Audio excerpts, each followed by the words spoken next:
السلام علیکم، بسم اللہ الرحمن الرحیم۔ بچے، ہمارا نظموں سے متعلق نصاب مکمل ہونے والا ہے۔ آج ہم پڑھ رہے ہیں تغیر، تبدیلی۔ تبدیلی کیا ہے؟ کسی بھی چیز کا اگلے وقت میں پچھلی حالت پر برقرار نہ رہنا۔ اور یہ بات زندگی سے متعلق ہے، انسان سے متعلق ہے۔ تو کسی نے کیا خوب کہا ہے، ثبات ایک تغیر کو ہے زمانے میں۔ بہت بڑی بات کہہ دی۔ کسی چیز کو استقلال حاصل نہیں ہے، کوئی چیز مستقل نہیں ہے۔ مستقل موجود ہے تو صرف تبدیلی ہے، تبدیلی ہوتی چلی جا رہی ہے۔ اقبال کہتے ہیں، میری صراحی سے قطرہ قطرہ نئے حوادث ٹپک رہے ہیں، میں اپنی تسبیح روز و شب کا شمار کرتا ہوں دانہ دانہ۔ کسی اور شاعر نے کہا، دو تین لفظوں میں، صبح ہوتی ہے، شام ہوتی ہے، عمر یوں ہی تمام ہوتی ہے۔ اس بات کا دوسرا مطلب یہ ہے کہ لوگ زندگی کو سمجھنے کی کوشش میں زندگی سے گزر گئے، لیکن اصل بات صرف اتنی ہے کہ جب ہم دیکھتے ہیں کہ زندگی ہمیشہ نہیں رہنی، حالت بدلتے بدلتے ایک دن یہ مکمل ختم اور بس، تو یہ زندگی کس لیے دی گئی ہے؟ اس تغیرات کو جو خاتمے پر منتج ہوتے ہیں، زندگی کو بہت قیمتی بنا دیا ہے کہ ہم اس کے ایک ایک لمحے، گھنٹے، دن، سال جو ہم سالگرہ مناتے ہیں وہ تو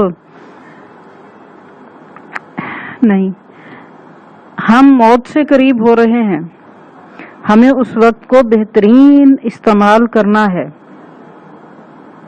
تاکہ ہمیں جاتے وقت اطمینان ہو۔ جو بچے، یہ بات میرے اپنی جو میں نے آپ کو کہنی تھی، اب ہم تشریح شروع کرتے ہیں۔ اے ہم نشی کلام میرا لا کلام ہے۔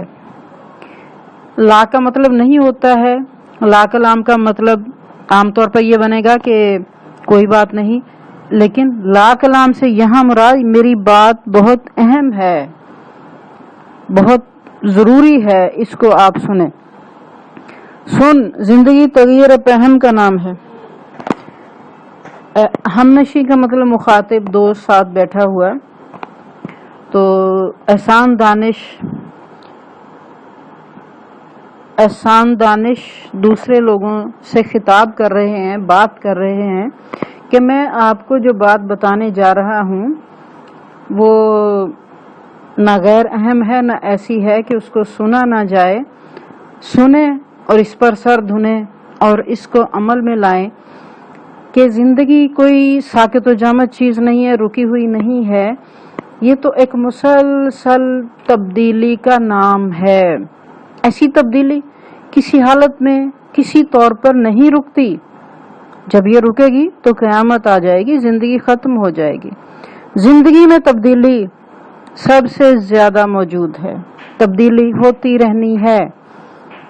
ہم اپنی خواہشات سے، اپنی ضروریات سے تبدیلی یعنی وقت کو نہیں روک سکتے۔ راتوں کو ہر سحر کی تجلی کا انتظار ہے، ہر صدا فراق خاموشی میں بے قرار۔ اگر رات آ رہی ہے تو رات کا سفر کس طرف جاری ہے؟ صبح۔ رات بےتابی سے اس طرف چل رہی ہے کہ صبح کی روشنی ہو اور رات ختم ہو جائے۔ ہم سب کا یہی حال ہے نا، ہم خاتمے کی طرف جا رہے ہیں۔ کہتے ہیں رات کو صبح کی روشنی کا، نور کے تڑکے کا انتظار ہے، اور ہر صدا فراق خاموشی میں، آواز خاموشی کی جدائی میں بے چین ہے۔ ہر صدا فراق خاموشی میں بے قرار، یعنی آپ دیکھیں کوئی آواز اٹھتی ہے،